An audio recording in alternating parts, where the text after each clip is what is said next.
আমার সামনে যে গাছটা দেখতে পাচ্ছেন এটা হচ্ছে করমচা গাছ। করমচা হচ্ছে টক স্বাদের একটি ফল।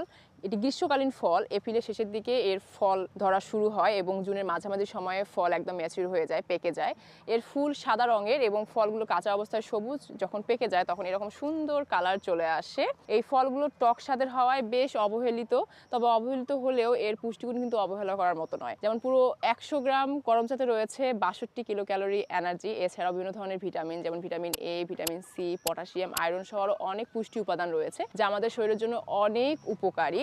এই করমচাতে ফ্যাট এবং কোলেস্ট্রল একদম নেই বললেই চলে, তাই ডায়াবেটিস এবং উচ্চ রক্তচাপ রোগীদের জন্য এটি আদর্শ একটি ফল। রয়েছে প্রচুর পরিমাণে ভিটামিন সি যা আমাদের মুখের অরুচি ভাব দূর করে খাবার রুচি ফেরাতে দারুণ কাজ করে।